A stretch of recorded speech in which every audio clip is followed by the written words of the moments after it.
Hello friends, welcome to दृष्टि IQ. आज की वीडियो काफ़ी महत्वपूर्ण होने वाली है क्योंकि इस वीडियो के अंदर हम लोग अक्टूबर महीने के 3rd वीक से जितने भी इंपॉर्टेंट क्वेश्चन बन सकते हैं वो सभी हम लोग यहाँ पर देखने वाले हैं। तो यहाँ पर मैं आपको 15 से लेकर के 21 अक्टूबर के बीच के करंट अफेयर्स के जितने भी इंपॉर्टेंट क्वेश्चंस बने हैं वो सभी यहाँ पर मैं आपको MCQ के रूप में कराने वाला हूँ। तो वीडियो काफ़ी महत्वपूर्ण रहने वाली है। यहाँ पर आप कुछ एग्जाम्पल देख सकते हैं। तो इसी तरीके से इसमें मैं जितने भी क्वेश्चन आपको बताऊंगा हर एक क्वेश्चन परीक्षा की दृष्टि से काफ़ी ज़्यादा महत्वपूर्ण होगा। तो यहाँ पर बस आपको वीडियो को पूरा ध्यान से और अंत तक देखना है। चलिए हम लोग शुरू करते हैं।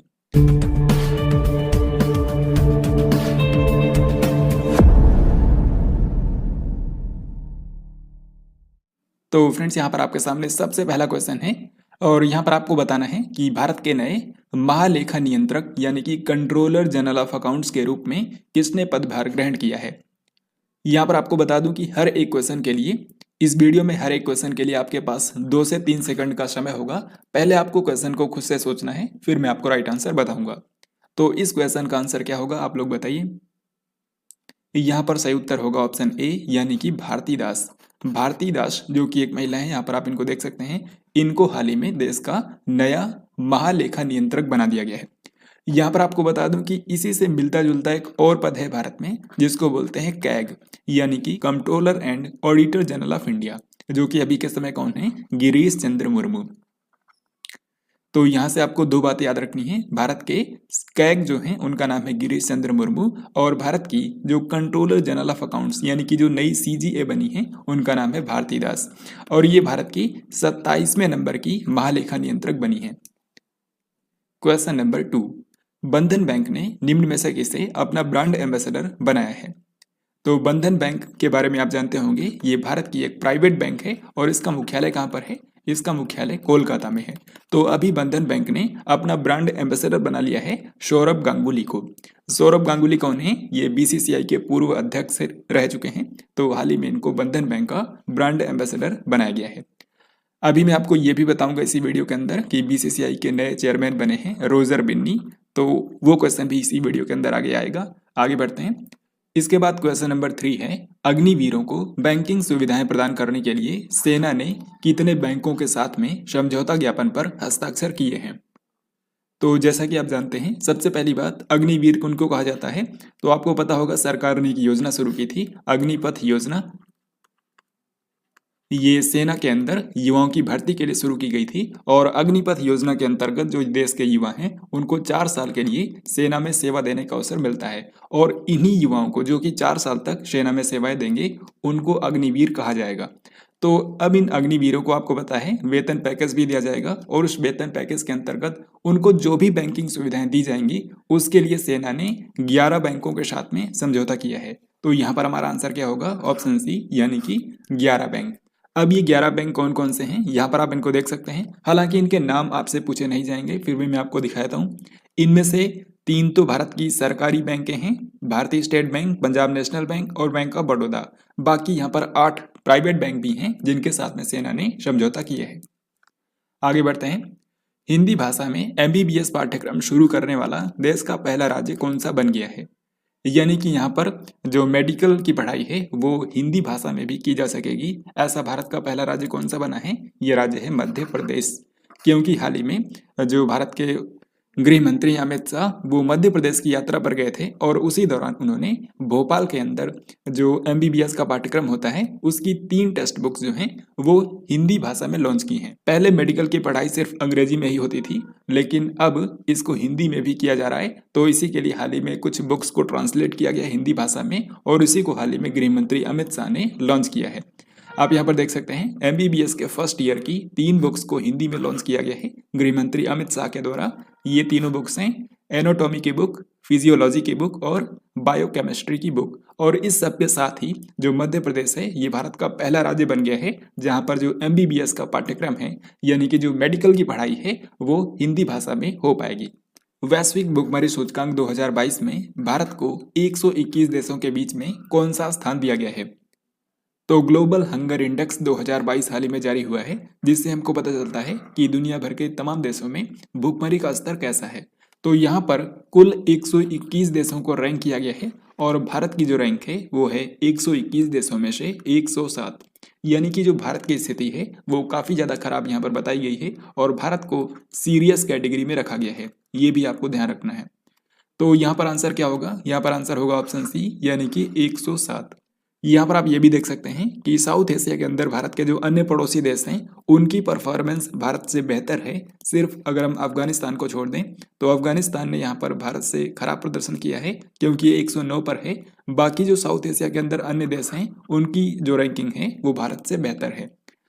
अगर आपसे पूछा जाता है कि सबसे बेहतर परफॉर्मेंस कौन से देश का रहा यानी कि नंबर 1 पर कौन सा रहा, तो वो देश था बेलारूस।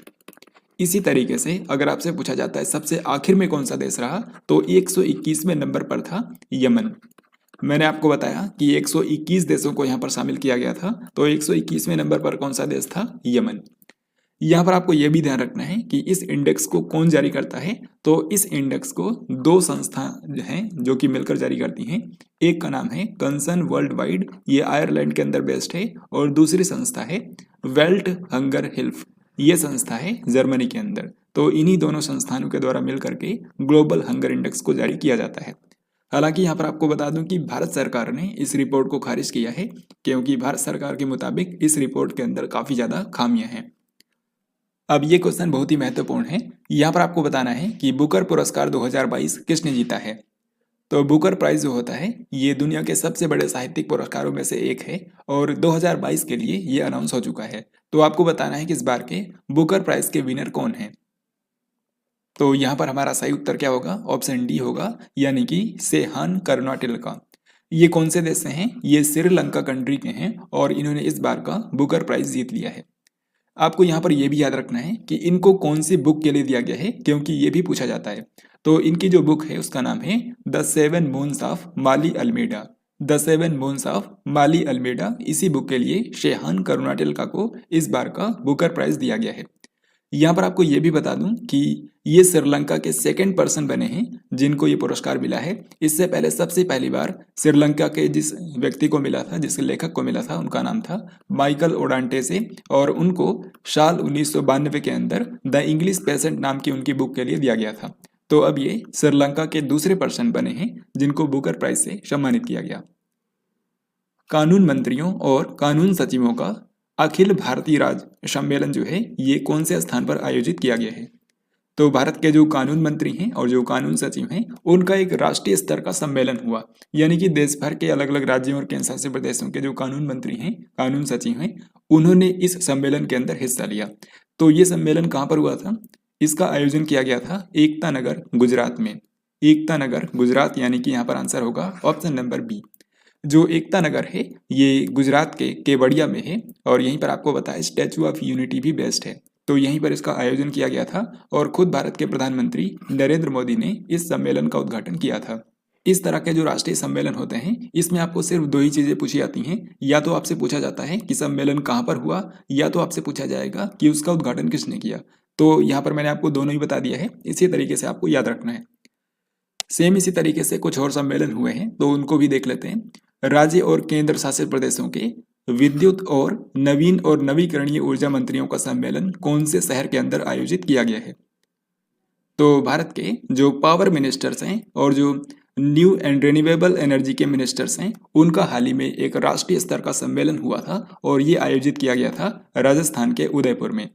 राजस्थान के उदयपुर में ये सम्मेलन हुआ है जिसमें भारत के विद्युत मंत्री और जो नवीन और नवीकरणीय ऊर्जा मंत्री हैं उन्होंने पार्टिसिपेट किया। और इसका उद्घाटन किसने किया है? इसका दोस्तों उद्घाटन किया है भारत के जो विद्युत मंत्री हैं यानी कि R.K. सिंह ने। इन्हीं के पास दोनों मंत्रालय है, तो R.K. सिंह जो हैं इन्होंने उद्घाटन किया है, ये आपको याद रखना है। राज्य और केंद्र शासित प्रदेशों के नागरिक उड्डयन मंत्रियों का सम्मेलन कौन से शहर के अंदर आयोजित किया गया है, यानी कि सिविल एविएशन मिनिस्टर्स का जो सम्मेलन है ये कहाँ पर हुआ, ये आपको बताना है। तो इसका सही उत्तर होगा ऑप्शन डी, यानी कि नई दिल्ली। तो नई दिल्ली में इसका आयोजन किया गया था और उद्घाटन किसने किया है? इसके जो केंद्रीय मंत्री हैं यानी कि ज्योतिरादित्य सिंधिया। 16 अक्टूबर को देहरादून के अंदर राष्ट्रीय शिक्षा नीति 2020 का शुभारंभ किसने किया है?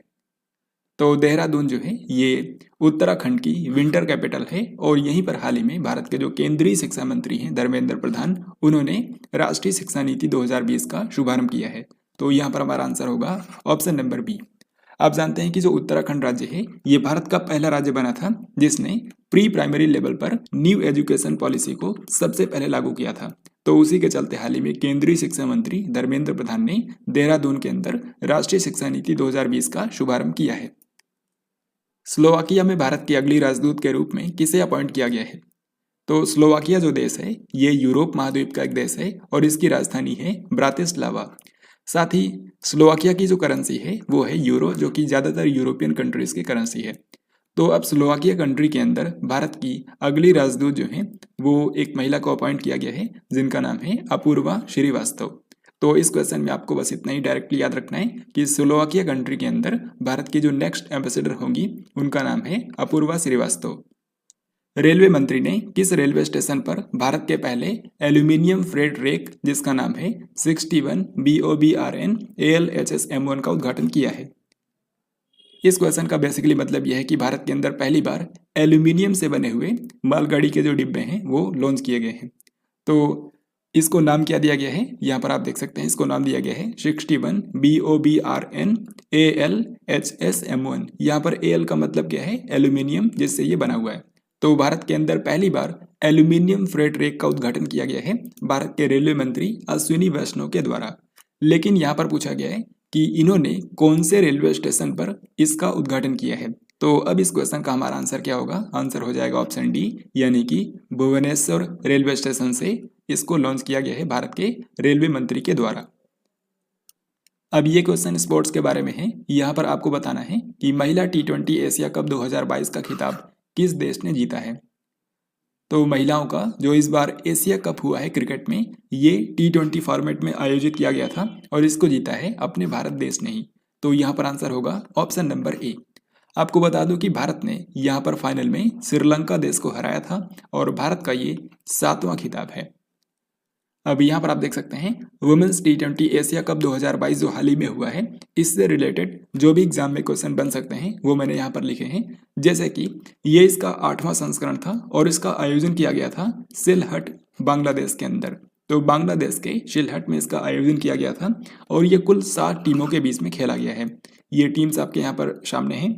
इसमें चैंपियन बना है अपना भारत 7वीं बार और यहाँ पर भारत ने किसको हराया फाइनल में? श्रीलंका देश को। फिर इसमें आपको ये भी याद रखना है कि प्लेयर ऑफ द सीरीज यानी कि जो प्लेयर ऑफ द टूर्नामेंट होता है वो कौन बनी है? वो है भारत की दीप्ति शर्मा, क्योंकि दीप्ति शर्मा ने इस बार के क्रिकेट में सबसे बेहतरीन प्रदर्शन किया था। हाल ही में किस भारतीय शहर ने प्रतिष्ठित वर्ल्ड ग्रीन सिटी अवार्ड 2022 जीता है?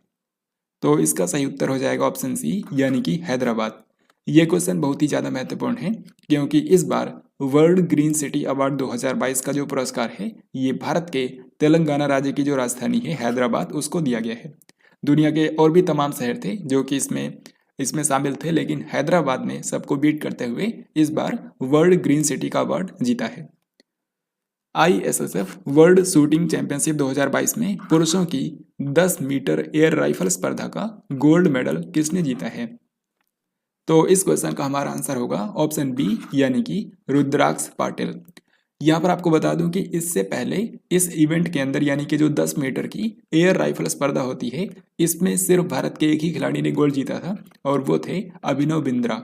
अभिनव बिंद्रा ने इसमें गोल्ड जीता था और उसके बाद अब दूसरे जो भारतीय बने हैं जिन्होंने इस इवेंट के अंदर गोल्ड जीता है वो हैं रुद्राक्ष पाटिल। यहाँ पर आपको बता दूं कि इसी के साथ में जो रुद्राक्ष पाटिल हैं इन्होंने 2024 के जो पेरिस के अंदर ओलंपिक्स होने वाले हैं उसके लिए भी क्वालिफाई कर लिया है। अब यहाँ पर आप देख सकते हैं ISSF वर्ल्ड शूटिंग चैंपियनशिप 2022 जो हाल ही में हुई है इसका आयोजन किया गया था मिस्र की राजधानी कायरो में। मिस्र की राजधानी कायरो में इस बार की ISSF वर्ल्ड शूटिंग चैंपियनशिप का आयोजन किया गया था। इसमें मेडल टैली में यहाँ पर चाइना ने टॉप किया है और दूसरे नंबर पर यहाँ भारत आया है। तो भारत का प्रदर्शन जो है वो दूसरा सबसे बेस्ट था और यहाँ पर भारत ने 12 गोल्ड 9 सिल्वर 13 ब्रॉन्ज के साथ में टोटल 34 मेडल जीते हैं। भारत ने इस बार की निशानेबाजी चैंपियनशिप के अंदर ये जो 12 स्वर्ण पदक जीते हैं इनमें से 6 तो भारत ने इंडिविजुअल इवेंट के अंदर जीते हैं और 6 भारत ने टीम इवेंट के अंदर जीते हैं। तो जो इंडिविजुअल वाले हैं जिनके एग्जाम में पूछे जाने की चांसेस ज़्यादा रहती है वो यहाँ पर मैंने लिख दिए हैं। जैसे कि रुद्राक्ष पाटिल, इन्हीं के बारे में मैंने आपको बताया था क्वेश्चन के अंदर इन्होंने senior men's 10 metre air rifle event के अंदर गोल्ड मेडल जीता है। बाकी भी यहाँ पर आप देख सकते हैं। सुप्रसिद्ध चिकित्सक डॉक्टर दिलीप महालनोबिस का निधन हो गया है। ये कौन से राज्य से थे? तो डॉक्टर दिलीप महालनोबिस जो थे ये भारत के एक मशहूर डॉक्टर थे और ये पश्चिम बंगाल राज्य से बिलोंग करते थे। तो यहाँ पर हमारा आंसर होगा ऑप्शन नंबर डी। आपको बता दूं कि डायरिया बीमारी के अंदर जो डिहाइड्रेशन होता है तो उसको रोकने के लिए इन्होंने एक सोल्यूशन तैयार किया था जिसको बोलते हैं ओरल रिहाइड्रेशन सोल्यूशन, और इस प्रक्रिया को बोला जाता है ओरल रिहाइड्रेशन थेरेपी, जिसके विकास में इन्होंने काफ़ी ज़्यादा योगदान दिया था। तो इसी के चलते इनको जाना जाता है। ये भारत के एक फेमस डॉक्टर थे। वैश्विक बहुआयामी गरीबी सूचकांक 2022 के अनुसार 2005-6 और 2019-20 के बीच में यानी कि इन 15 सालों के अंतराल में भारत ने कितने लोगों को गरीबी रेखा से बाहर निकाला है? सबसे पहले आपको बता दूं कि ये जो global multi dimensional poverty index होता है इसको दो संस्थानों के द्वारा तैयार किया जाता है। एक तो मेन इसमें है यूएनडीपी यानी कि यूनाइटेड नेशन डेवलपमेंट प्रोग्राम, और दूसरा है ऑक्सफोर्ड यूनिवर्सिटी। तो इन्हीं के द्वारा इसको तैयार किया जाता है और हाल ही में ये जारी किया गया है। अब इस रिपोर्ट के अंदर बताया गया है कि भारत ने पिछले 15 सालों के अंदर, ये आप टाइम पीरियड देख सकते हैं, तो इस दौरान भारत ने 415 मिलियन लोगों को यानी कि 41.5 करोड़ लोगों को गरीबी रेखा से बाहर निकाला है। तो यहाँ पर हमारा आंसर होगा ऑप्शन नंबर सी। हालांकि आपको बता दूं कि अभी भी पूरी दुनिया में जिस कंट्री के अंदर सबसे ज़्यादा लोग बहुआयामी गरीबी में जी रहे हैं वो कंट्री है भारत, क्योंकि भारत में गरीबी रेखा से नीचे जीवन यापन करने वाले लोगों की संख्या है 228 मिलियन। ये इसी रिपोर्ट के अंदर बताया गया है। यहाँ पर अगर हम ये देखें कि पूरी दुनिया के अंदर कितने ऐसे लोग हैं जो कि बहुआयामी गरीबी में जी रहे हैं, तो उनकी संख्या है 1.2 बिलियन, और उसमें से अगर हम कंट्री वाइज देखें तो सबसे ज़्यादा है भारत के अंदर 228 मिलियन। तो ऐसे आपको याद रखना है। और भारत में अगर आपसे पूछा जाए कि सबसे गरीब राज्य कौन सा है तो वो है बिहार। बिहार के अंदर सबसे ज़्यादा लोग मल्टी डायमेंशनली पुअर कैटेगरी में आते हैं। केंद्रीय मंत्री डॉक्टर जितेंद्र सिंह ने कौन से स्थान पर द ग्रेट खली अकादमी का उद्घाटन किया है? तो द ग्रेट खली अकादमी जो है ये आप नाम से ही समझ सकते हैं कि भारत के महान पहलवान द ग्रेट खली के नाम पर है, जिनका असली नाम है दलीप सिंह राणा। तो उनको द ग्रेट खली के नाम से भी जाना जाता है। तो उन्होंने ही एक अकादमी ओपन की है जो कि युवाओं को फिट रखने के लिए ओपन की गई है। तो इसका हाल ही में उद्घाटन किया है भारत के केंद्रीय जो साइंस एंड टेक्नोलॉजी मिनिस्टर हैं डॉक्टर जितेंद्र सिंह ने। लेकिन सवाल यहाँ पर पूछा गया है कि ये जो द ग्रेट खली अकादमी है ये कहाँ पर बनी है? तो इसको स्थापित किया गया है हरियाणा के करनाल में। सो यहाँ पर हमारा आंसर होगा ऑप्शन नंबर सी, हरियाणा के करनाल में। हाल ही में 5वां दक्षिण एशियाई भूविज्ञान सम्मेलन जियो इंडिया 2022 कौन से स्थान पर आयोजित किया गया है? तो 5वां दक्षिण एशियाई भूविज्ञान सम्मेलन जो है वो हाल ही में आयोजित किया गया था राजस्थान की राजधानी जयपुर में। राजस्थान की जो कैपिटल है जयपुर, वहाँ पर इसका आयोजन किया गया था और इस सम्मेलन को नाम दिया गया था जियो इंडिया 2022। तो ये जो सम्मेलन हुआ था इसमें आपसे यह भी पूछेंगे कि इसका उद्घाटन किसने किया था? इसका उद्घाटन किया है हरदीप सिंह पुरी ने, जो कि भारत के पेट्रोलियम और प्राकृतिक गैस मंत्री हैं। इनके पास एक और भी मंत्रालय है क्योंकि ये भारत के आवास और शहरी कार्य मंत्री भी हैं। तो इन्होंने इसका उद्घाटन किया था और आयोजन किया गया था राजस्थान की राजधानी जयपुर में। इसकी थीम भी रखी गई है जो कि यहाँ पर आप देख सकते हैं, fossil fuels, decarbonisation and changing energy dynamics. केंद्रीय मंत्री हरदीप सिंह पुरी ने कौन से शहर के अंदर एशिया के सबसे बड़े कंप्रेस्ड बायोगैस प्लांट का उद्घाटन किया है? तो देखिए, जैसा कि आप जानते होंगे कि भारत का सबसे बड़ा, पूरे एशिया का ही सबसे बड़ा कंप्रेस्ड बायोगैस प्लांट जो है यह स्थापित किया गया है संगरूर पंजाब में। संगरूर पंजाब जो जिला है, पंजाब का जिला जो है संगरूर, यहाँ पर एक जगह है भुट्टल काला नाम से, और वहीं पर ये एशिया का सबसे बड़ा कंप्रेस्ड बायोगैस प्लांट स्थापित किया गया है जिसका हाल ही में उद्घाटन किया है पेट्रोलियम और प्राकृतिक गैस मंत्री हरदीप सिंह पुरी ने। यहाँ पर आप देख सकते हैं यह एशिया का सबसे बड़ा कंप्रेस्ड बायोगैस प्लांट जो कि संगरूर पंजाब के अंदर स्थापित किया गया है, और इसके जरिए हर दिन, यानी कि जो एक दिन की मैक्सिमम इसकी प्रोडक्शन कैपेसिटी है वो है 33 टन, यानी कि 33 टन सीबीजी का उत्पादन यहाँ पर किया जा सकता है एक दिन में। यहाँ पर आपको ये भी बता दूं कि यहाँ पर पैडी स्ट्रॉ का यूज़ करके, यानी कि जो धान की पुआल होती है उसके जरिए यहाँ पर सीबीजी का उत्पादन किया जाएगा, यानी कि कंप्रेस्ड बायोगैस का उत्पादन किया जाएगा। 172 एकड़ भूमि पर बनने वाले ग्वालियर हवाई अड्डे के नए टर्मिनल भवन की आधारशिला किसने रखी है? तो सबसे पहले आपको बता दूं कि ग्वालियर एयरपोर्ट जो है, जो कि आपको पता है मध्य प्रदेश के अंदर है, इसका जो पूरा नाम है वो है राजमाता विजया राजे सिंधिया ग्वालियर एयरपोर्ट। तो अब इस एयरपोर्ट पर एक नया टर्मिनल भवन बनाया जाएगा, जिसकी आधारशिला रखी है भारत के गृह मंत्री अमित शाह ने। तो यहाँ पर हमारा आंसर होगा ऑप्शन नंबर ए। भारतीय क्रिकेट कंट्रोल बोर्ड यानी कि बीसीसीआई के 36वें अध्यक्ष कौन बन गए हैं? तो ये क्वेश्चन काफ़ी महत्वपूर्ण है, क्योंकि जिस तरीके से वैश्विक स्तर पर क्रिकेट के लिए संस्था है आईसीसी, उसी तरीके से भारत के अंदर क्रिकेट को कंट्रोल करने वाली जो संस्था है उसका नाम है बीसीसीआई। तो बीसीसीआई के अब नए अध्यक्ष बन गए हैं रोजर बिन्नी। आपको पता होगा इससे पहले थे सौरभ गांगुली, लेकिन अब उनकी जगह ले ली है रोजर बिन्नी ने। बीसीसीआई में कुछ और पद हैं जिनके बारे में आपको याद रखना है, जैसे कि बीसीसीआई के जो सचिव हैं उनका नाम है जय शाह, जो कि आप जानते हैं अमित शाह के बेटे हैं। इसके अलावा बीसीसीआई के उपाध्यक्ष कौन हैं? तो उपाध्यक्ष यहाँ पर ऑप्शन सी में लिखा है Rajiv Shukla. Indian Premier League यानी कि आईपीएल का नया अध्यक्ष किसको बना दिया गया है? तो इंडियन प्रीमियर लीग यानी कि आईपीएल का नया अध्यक्ष बना दिया गया है अरुण धूमल को। सो यहाँ पर आंसर होगा ऑप्शन बी। भारतीय क्रिकेट कंट्रोल बोर्ड यानी कि बीसीसीआई ने किस वर्ष से महिला आईपीएल शुरू करने की अनाउंसमेंट की है? तो जिस तरीके से पुरुषों के लिए आईपीएल होता है, और पुरुषों के लिए जो आईपीएल है ये कब शुरू हुआ था? ये शुरू हुआ था सन 2008 में। इसी तरीके से अब वुमेन्स आईपीएल भी शुरू होने वाला है और ये शुरू होगा 2023 से। तो यहाँ पर हमारा आंसर है ऑप्शन ए 2023। विश्व चैंपियन मैग्नस कार्लसन को हराने वाले दुनिया के सबसे कम उम्र के खिलाड़ी कौन बन गए हैं? तो मैग्नस कार्लसन के बारे में आपको पता होगा, ये नॉर्वे कंट्री के हैं और ये आज के समय शतरंज में वर्ल्ड चैंपियन हैं। तो मैग्नस कार्लसन को हाल ही में एक भारत के शतरंज खिलाड़ी ने हरा दिया है, जिनका नाम है डी गुकेश। और डी गुकेश जो हैं ये सिर्फ 16 साल के ही हैं, और इस तरीके से ये सबसे कम उम्र के खिलाड़ी हैं जिन्होंने वर्ल्ड चैंपियन मैग्नस कार्लसन को हराया है। तो यहाँ पर हमारा आंसर होगा ऑप्शन ए यानी कि डी गुकेश। वैसे भारत के एक और खिलाड़ी हैं जिनका नाम है अर्जुन एरिगेसी। इन्होंने भी इसी सेम टूर्नामेंट के दौरान मैग्नस कार्लसन को हराया था, जिनकी उम्र है 19 साल। तो ये भी आपसे पूछ सकते हैं। 9 नवंबर 2022 से भारत के मुख्य न्यायाधीश कौन होंगे? तो अभी के समय भारत के मुख्य न्यायाधीश कौन है? अभी के समय भारत के जो 49वें नंबर के मुख्य न्यायाधीश हैं उनका नाम है justice UU Lalit. Justice UU Lalit. लेकिन 8 नवंबर 2022 को इनका कार्यकाल समाप्त हो जाएगा, क्योंकि 8 नवंबर 2022 को इनकी जो उम्र है वो 65 साल हो जाएगी। और 65 साल जो उम्र है ये सुप्रीम कोर्ट में किसी भी जज की रिटायरमेंट की एज होती है। तो इसके बाद जब ये रिटायर हो जाएंगे तो भारत के जो 50वें मुख्य न्यायाधीश होंगे उनका नाम है जस्टिस DY चंद्रचूड़। यहाँ पर आप इनको देख सकते हैं, जस्टिस DY चंद्रचूड़ जो हैं ये भारत के 50वें नंबर के मुख्य न्यायाधीश बन जाएंगे। सो आंसर होगा ऑप्शन नंबर ए। हाल ही में राष्ट्रपति द्रौपदी मुर्मू ने इनको अपॉइंट कर दिया है, बस अब ये पदभार संभालेंगे जब पुराने जो 49वें नंबर के मुख्य न्यायाधीश हैं उनका जैसा ही कार्यकाल समाप्त होगा तो ये पदभार संभाल लेंगे। केंद्र सरकार के पेंशन भोगियों के लिए सिंगल इंटीग्रेटेड पेंशनर्स पोर्टल यानी कि जिसका नाम है भविष्य, किसने लॉन्च किया है?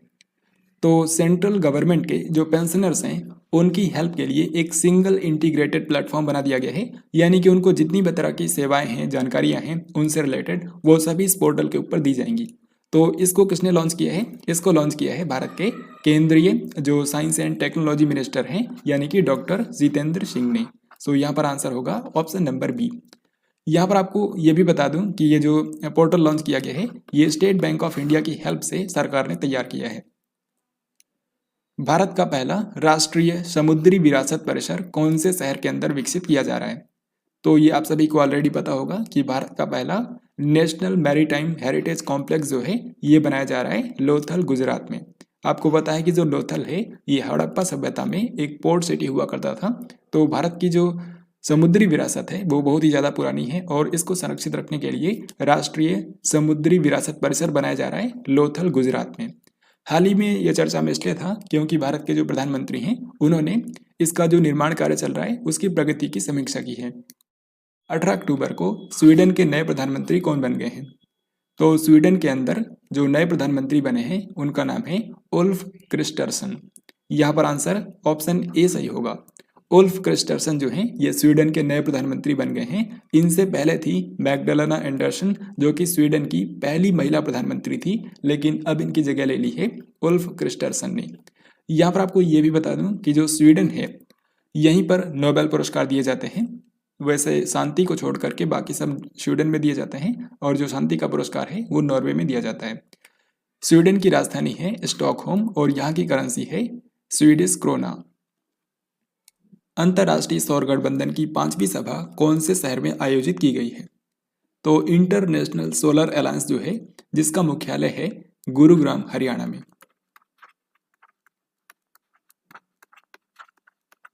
तो इंटरनेशनल सोलर अलायंस जो है इसकी 5वीं असेंबली का हाल ही में आयोजन किया गया था नई दिल्ली में, क्योंकि वर्तमान समय में इंटरनेशनल सोलर अलायंस का जो अध्यक्ष है वो अपना भारत ही है। वर्तमान समय में इंटरनेशनल सोलर अलायंस का अध्यक्ष कौन है? अपना भारत। और इसका सह अध्यक्ष अगर आपसे पूछें तो सह अध्यक्ष कौन सा देश है? यह है फ्रांस। तो इसकी 5वीं सभा जो है ये हाल ही में आयोजित की गई थी नई दिल्ली के अंदर, और भारत के जो नवीन और नवीकरणीय ऊर्जा मंत्री हैं आर.के. सिंह, उन्होंने इसका उद्घाटन किया था। अब यहाँ पर आप देख सकते हैं कि इस कंट्री को अंतर्राष्ट्रीय सौर गठबंधन के अध्यक्ष के रूप में फिर से चुन लिया गया है।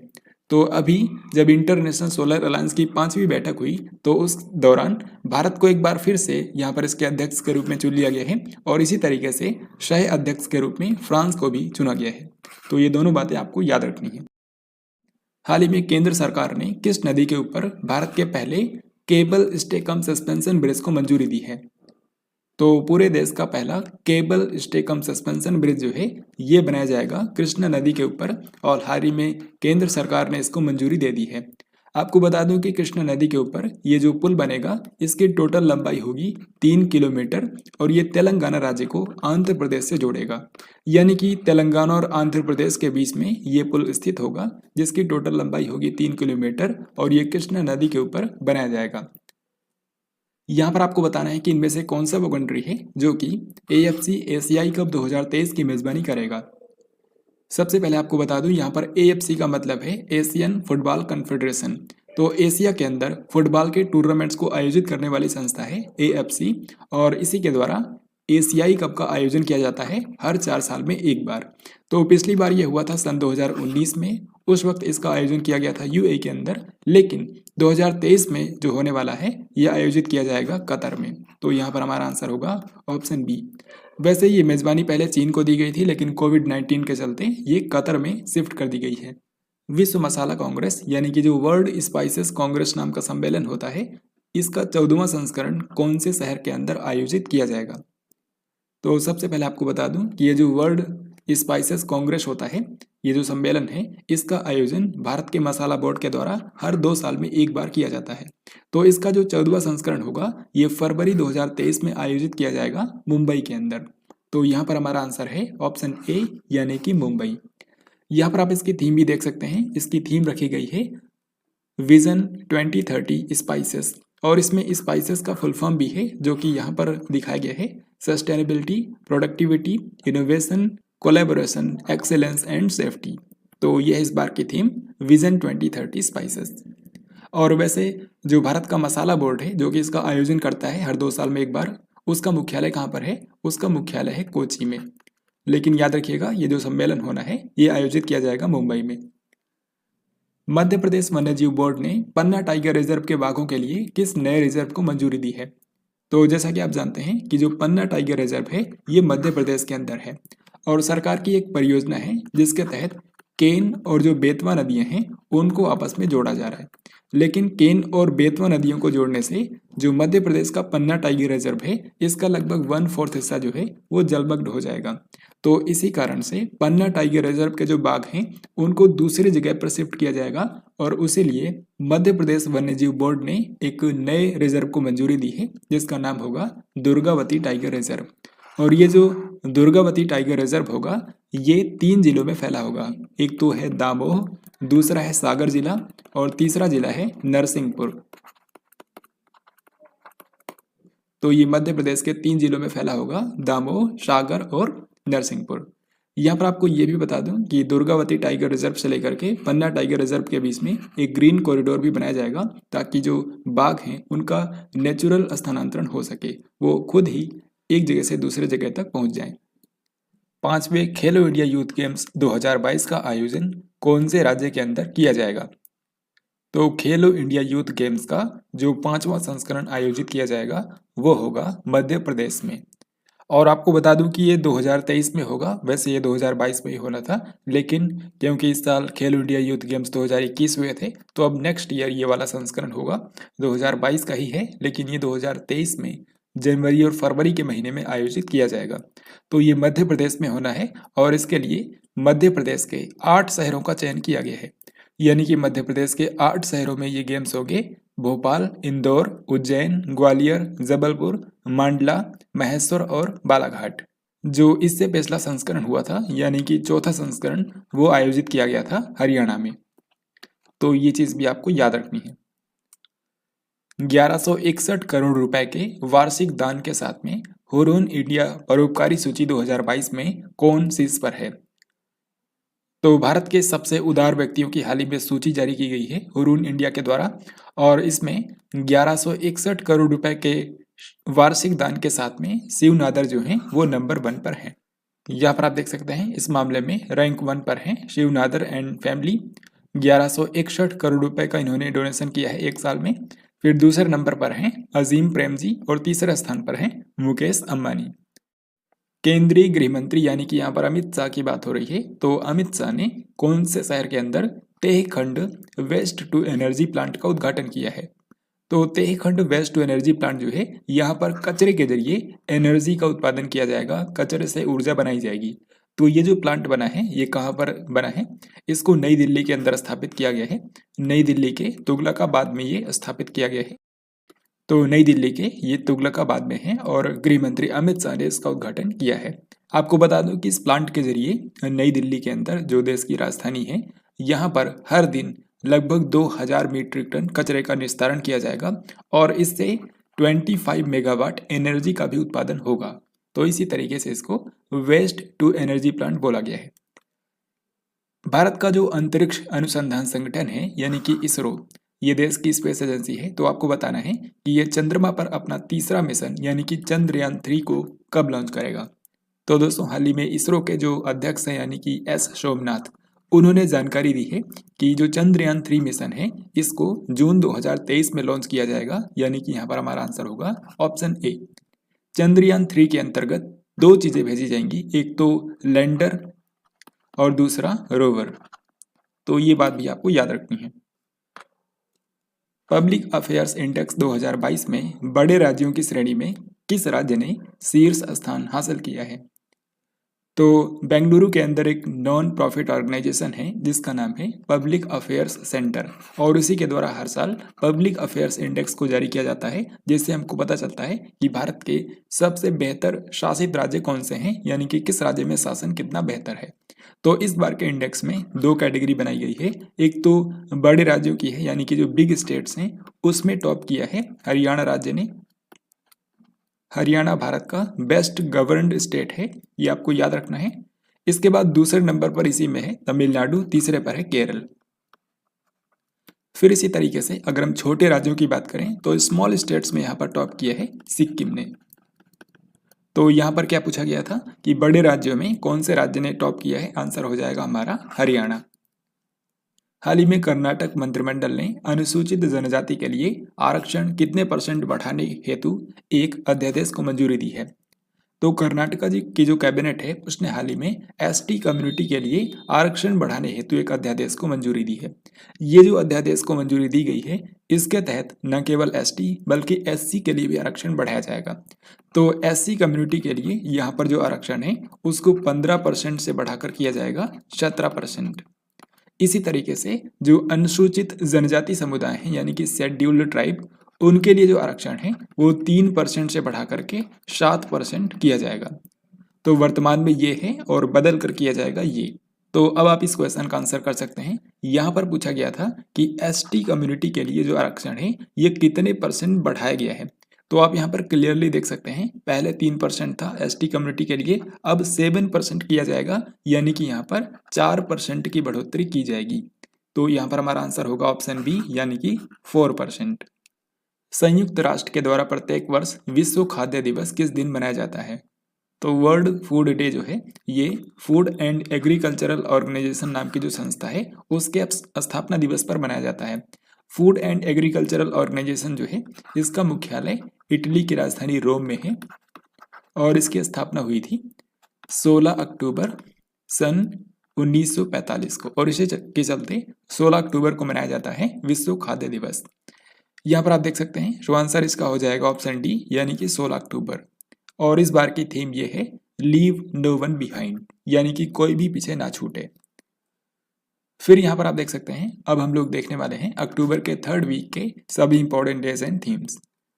15 अक्टूबर को मनाया गया है विश्व छात्र दिवस, यानी कि वर्ल्ड स्टूडेंट डे।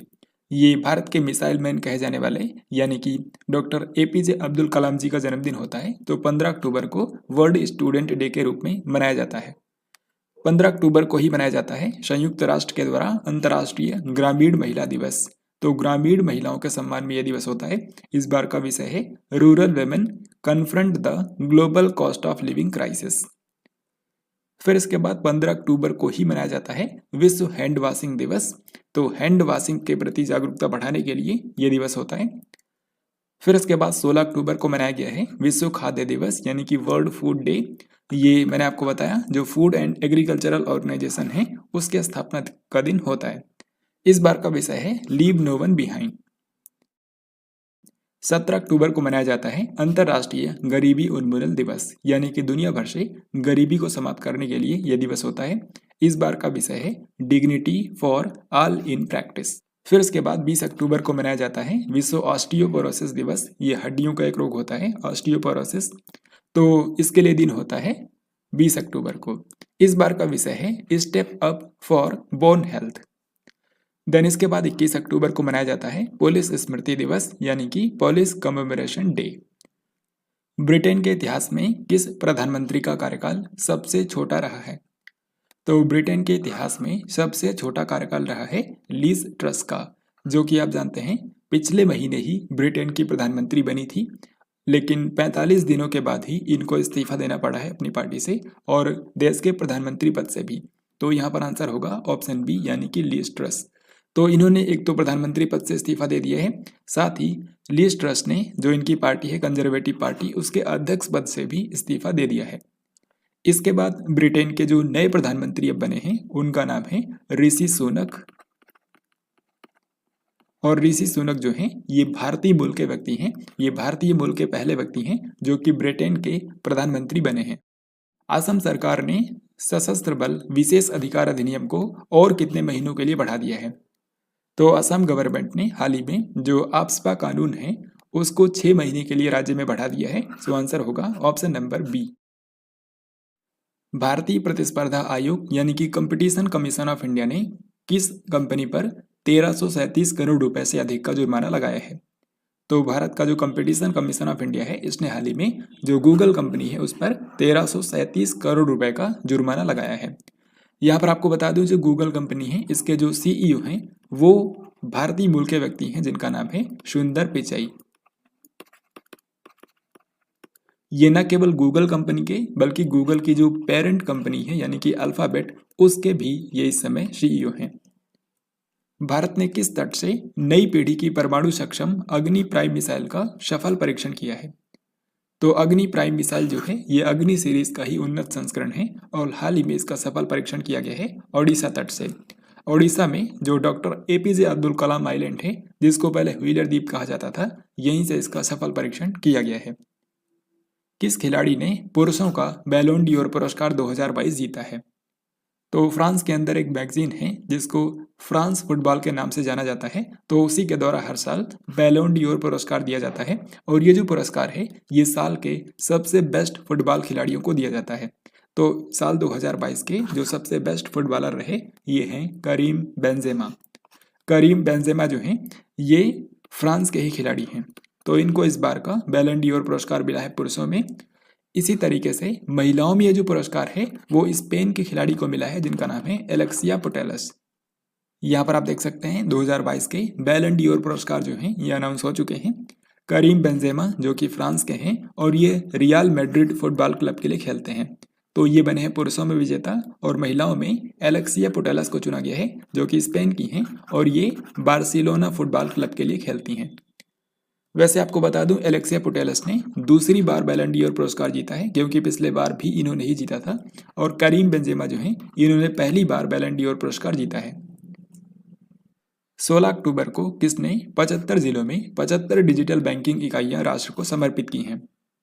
तो जैसा कि आपको पता होगा इस बार के बजट में अनाउंस किया गया था कि आज़ादी का जो अमृत महोत्सव सेलिब्रेट किया जा रहा है उसी के हिस्से के रूप में देश के 75 जिलों के अंदर 75 डिजिटल बैंकिंग इकाइयां स्थापित की जाएंगी, ताकि देश के कोने कोने में डिजिटल बैंकिंग सेवाओं को पहुंचाया जा सके।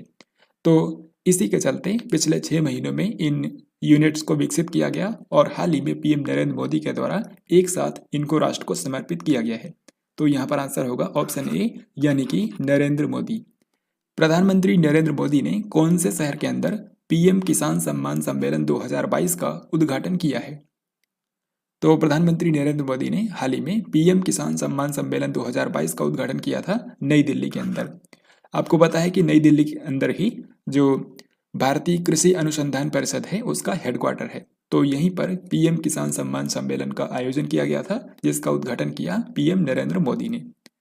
इसी इवेंट के दौरान पीएम नरेंद्र मोदी ने कई सारी चीज़ें की, जैसे कि एक तो ये कि जो पीएम किसान योजना है, आपको पता होगा कि पीएम किसान योजना के अंतर्गत पीएम प्रधानमंत्री किसान सम्मान निधि जो योजना है उसके अंतर्गत देश के हर एक किसान को हर साल 6,000 रुपये दिए जाते हैं, और ये जो 6,000 रुपये हैं 2-2 हज़ार रुपये की 3 समान किस्तों में दिए जाते हैं। तो इसकी हाल ही में 12वीं किस्त प्रधानमंत्री नरेंद्र मोदी ने जारी की है। इसके अलावा भी कई चीज़ें हुई हैं, जैसे कि इस क्वेश्चन में पूछा गया है भारतीय जन उर्वरक परियोजना एक राष्ट्र एक उर्वरक का शुभारंभ किसने किया है? तो यहाँ पर सही उत्तर होगा नरेंद्र मोदी। प्रधानमंत्री नरेंद्र मोदी ने हाल ही में प्रधानमंत्री भारतीय जन उर्वरक परियोजना वन नेशन वन फर्टिलाइजर की शुरुआत की है। इस one nation one fertiliser scheme के तहत पूरे भारत के अंदर अब से जो भी यूरिया बिकेगा उसको एक सिंगल ब्रांड नेम दिया गया है जिसका नाम है भारत, यानी कि भारत यूरिया जो है ये अब भारत के अंदर जो यूरिया बिकता है उसका नाम होगा, उसका ब्रांड नेम दिया गया है भारत। फिर इसके बाद अगला सवाल आपके सामने है, रक्षा प्रदर्शनी डिफेंस एक्सपो का 12वां संस्करण कौन से स्थान पर आयोजित किया गया है? तो डिफेंस एक्सपो जो है ये भारत की प्रमुख रक्षा प्रदर्शनी होती है, जिसमें भारत के अंदर जो रक्षा उपकरण बनाए जाते हैं उनकी प्रदर्शनी लगाई जाती है। तो इस बार का जो डिफेंस एक्सपो था जो कि इसका 12वां संस्करण था, ये अब तक का इसका सबसे बड़ा आयोजन था, और इसका आयोजन कहाँ पर हुआ है? गुजरात की राजधानी गांधीनगर में। तो यहाँ पर हमारा आंसर होगा ऑप्शन नंबर ए। ये जो भारत के अंदर रक्षा प्रदर्शनी होती है डेफ एक्सपो के नाम से, ये हर 2 साल में एक बार होती है। पिछली बार ये हुई थी 2020 के अंदर, उस वक्त इसका आयोजन किया गया था लखनऊ के अंदर, लेकिन इस बार कहाँ पर हुई है? गुजरात की राजधानी गांधीनगर में। तो ये तो हुआ आयोजन। अगर आपसे पूछते हैं कि इसका उद्घाटन किसने किया था, तो इसका उद्घाटन खुद प्रधानमंत्री नरेंद्र मोदी ने किया था। पीएम नरेंद्र मोदी ने इसका उद्घाटन किया था, और यहाँ पर आप इसकी थीम देख सकते हैं। इसकी थीम रखी गई है path to pride. Path to pride जो है ये इसकी थीम है। अब इसी से रिलेटेड यहाँ पर अगला सवाल पूछा गया है कि 18 अक्टूबर को दूसरी भारत अफ्रीका रक्षा वार्ता कौन से शहर के अंदर आयोजित की गई है? तो इसका आंसर करना बहुत ही आसान है, क्योंकि ये जो इंडिया अफ्रीका डिफेंस डायलॉग होती है इसका आयोजन जो डिफेंस एक्सपो होती है उसी के साथ किया जाता है, यानी कि जहाँ पर डेफ एक्सपो होगी वहीं पर इसका भी आयोजन किया जाता है। तो दूसरी भारत अफ्रीका रक्षा वार्ता जो है इसका हाल ही में आयोजन किया गया है गुजरात की राजधानी गांधीनगर में, जहाँ पर डेफ एक्सपो का आयोजन किया गया। भारत और अफ्रीका के बीच में रक्षा क्षेत्र का ये जो डायलॉग होता है इसमें रक्षा क्षेत्र में आपसी सहयोग को बढ़ावा देने के लिए ये सम्मेलन आयोजित होता है। इस बार का जो ये डायलॉग हुआ है इसमें 50 अफ्रीकी देशों के प्रतिनिधि शामिल हुए थे, जिसमें से 20 देशों ने अपने रक्षा मंत्रियों को भी यहाँ पर इस सम्मेलन के अंदर भेजा था। फिर इसके बाद अगला सवाल आपके सामने है, पीएम नरेंद्र मोदी ने डेफ एक्सपो 2022 के दौरान HTT40 का अनावरण किया है, ये क्या है? तो HTT-40 जो है ये एक ट्रेनर विमान है, तो ट्रेनर एयरक्राफ्ट है। और इसको किसने डिजाइन और विकसित किया है? इसको डिजाइन और विकसित किया है हिंदुस्तान एरोनॉटिक्स लिमिटेड ने, जो कि बेंगलुरु के अंदर बेस्ड है। ठीक है, तो इसको हिंदुस्तान एरोनॉटिक्स लिमिटेड ने डिजाइन और विकसित किया है। ये एक ट्रेनर विमान है जिसका हाल ही में अनावरण किया है पीएम नरेंद्र मोदी ने डेफ एक्सपो 2022 के दौरान। यहाँ पर आपको दिखाई दे रहा होगा, ये है HTT-40 नाम का ट्रेनर विमान। अब इसके बाद वाले क्वेश्चन का आंसर आप बहुत ही आसानी से कर सकते हैं, क्योंकि इसमें यह पूछा गया है कि भारतीय वायुसेना ने 70 HTT-40 ट्रेनर विमानों के लिए किसके साथ में 6,800 करोड़ रुपए का अनुबंध किया है। तो अब मैंने आपको बताया कि जो HTT ट्रेनर विमान है इनको डिजाइन और विकसित किया है हिंदुस्तान एरोनॉटिक्स लिमिटेड ने। तो जो भारतीय वायुसेना है ये अपने लिए 70 HTT विमानों को खरीदेगी HAL से। तो इसी के लिए हाल ही में 6,800 करोड़ रुपए का अनुबंध हुआ है भारतीय वायुसेना और HAL के बीच में। 19 अक्टूबर को प्रधानमंत्री नरेंद्र मोदी ने कौन से राज्य के अंदर मिशन स्कूल ऑफ एक्सीलेंस का शुभारंभ किया है? तो इसका सही उत्तर है ऑप्शन सी, यानी कि गुजरात। तो पीएम नरेंद्र मोदी ने गुजरात राज्य के अंदर मिशन स्कूल ऑफ एक्सीलेंस का शुभारंभ किया है। और इसके तहत क्या होगा? इसके तहत जो गुजरात राज्य के स्कूल हैं उनका विकास किया जाएगा, उनमें नई तकनीकों के हिसाब से उनका जो इंफ्रास्ट्रक्चर है वो तैयार किया जाएगा। प्रधानमंत्री नरेंद्र मोदी ने कौन से राज्य के अंदर भारतीय वायुसेना के दीसा एयरबेस की आधारशिला रखी है? तो इसका सही उत्तर हो जाएगा ऑप्शन सी, यानी कि गुजरात। गुजरात राज्य के अंदर एक जिला है जिसको बोलते हैं बनासकांठा, और बनासकांठा जिले के दीसा के पास में इंडियन एयरफोर्स का एक नया एयरबेस बनाया जाएगा और उसी की आधारशिला रखी है प्रधानमंत्री नरेंद्र मोदी ने। यहाँ पर आप मैप के अंदर भी देख सकते हैं, ये है गुजरात राज्य, और गुजरात राज्य के बनासकांठा जिले में इस जगह पर है दीसा, जहाँ पर ये नया एयरबेस बनेगा। तो ये पाकिस्तान बॉर्डर से लगभग 130 किलोमीटर की दूरी पर है, तो ये काफ़ी ज़्यादा स्ट्रेटेजिक लोकेशन पर है, इसलिए भी काफ़ी ज़्यादा महत्वपूर्ण हो जाता है। 20 अक्टूबर को पीएम नरेंद्र मोदी ने मिशन लाइफ का शुभारंभ किस स्थान से किया है? तो मिशन लाइफ क्या है? ये पर्यावरण संरक्षण के लिए एक वैश्विक जन आंदोलन है। तो इसकी शुरुआत की है पीएम नरेंद्र मोदी ने। कहाँ से इसको शुरू किया गया है ये आपसे पूछा जा रहा है। तो मिशन लाइफ को शुरू किया गया है केवड़िया, गुजरात से। तो यहाँ पर हमारा आंसर होगा option number A.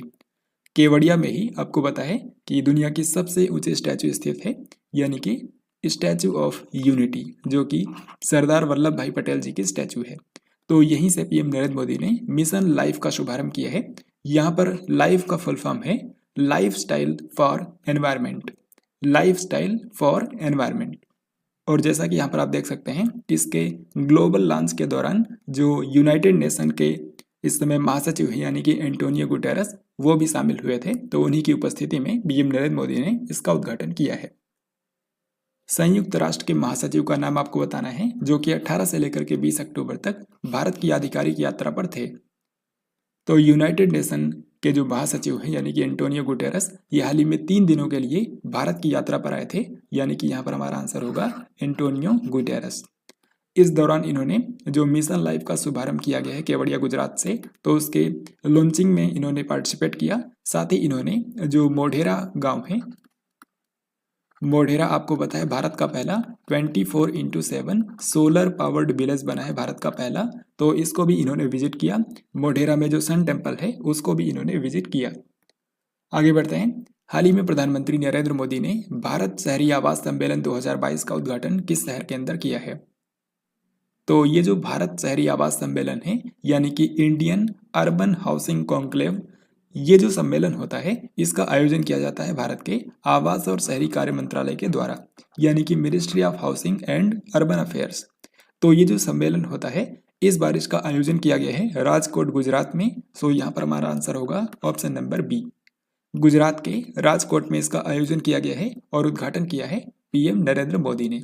Next question भी इसी से रिलेटेड है। यहाँ पर आपको बताना है कि 19 अक्टूबर को पीएम नरेंद्र मोदी ने कौन से शहर के अंदर लाइट हाउस परियोजना के तहत निर्मित 1100 से अधिक घरों को समर्पित किया है?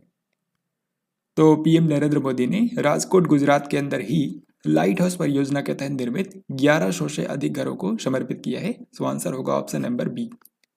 तो इसमें जो घरों के मालिक हैं उनको यहाँ पर इस समारोह के दौरान चाबियां दी गई हैं। इंटरपोल की 90वीं महासभा किस भारतीय शहर में आयोजित की गई है?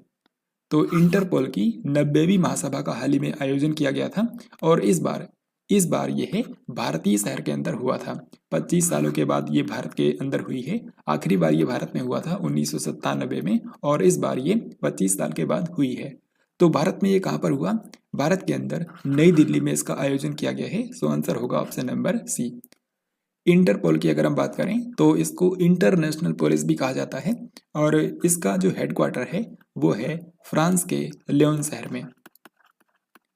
फ्रांस के लियोन शहर में इसका हेडक्वार्टर है और इसमें मेंबर कंट्रीज की संख्या है 195 इसके मेंबर्स हैं और यहाँ के जो प्रतिनिधि हैं वो इस बार के महासभा में शामिल हुए थे। Next question and very important, प्रधानमंत्री नरेंद्र मोदी ने केदारनाथ रोपवे की आधारशिला रखी है। आपको यहाँ पर यह बताना है कि ये जो केदारनाथ रोपवे होगा ये केदारनाथ को कौन से स्थान से जोड़ेगा? तो ये जोड़ेगा केदारनाथ को गौरीकुंड से। सो यहाँ पर आंसर होगा ऑप्शन नंबर ए। प्रधानमंत्री नरेंद्र मोदी जो हैं वो अक्टूबर के 3rd वीक के बिल्कुल आखिर में यानी कि 21 अक्टूबर को इन्होंने उत्तराखंड का दौरा किया था और इस दौरान उन्होंने 2 रोपवे परियोजनाओं की आधारशिला रखी है।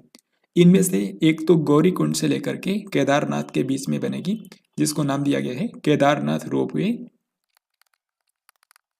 और इस केदारनाथ रोपवे की लंबाई होगी 9.7 किलोमीटर।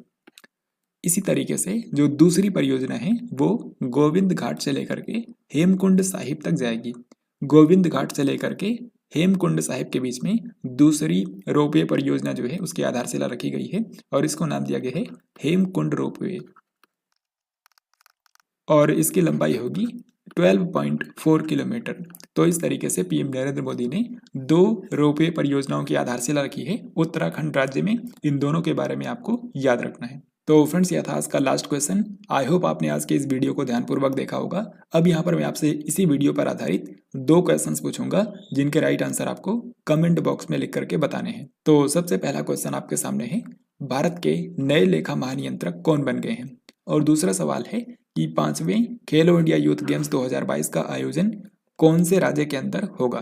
तो ये 2 क्वेश्चंस हैं जिनका आंसर आपको कमेंट बॉक्स में लिख करके बताना है। इस तरीके से आज की इस वीडियो के अंदर हम लोगों ने 15 से लेकर के 21 अक्टूबर तक के सभी इंपॉर्टेंट करंट अफेयर्स के क्वेश्चंस को यहाँ पर कवर किया है। आई होप आपको आज का ये वीडियो पसंद आया होगा। अगर आपको ये वीडियो पसंद आया है तो इसको लाइक और शेयर जरूर करें और इस वीडियो से रिलेटेड कोई भी सवाल या सुझाव हो तो कमेंट बॉक्स में लिखना ना भूलें। हम लोग जल्द ही मिलेंगे किसी अन्य वीडियो के अंदर। तब तक के लिए जय हिंद, वंदे मातरम।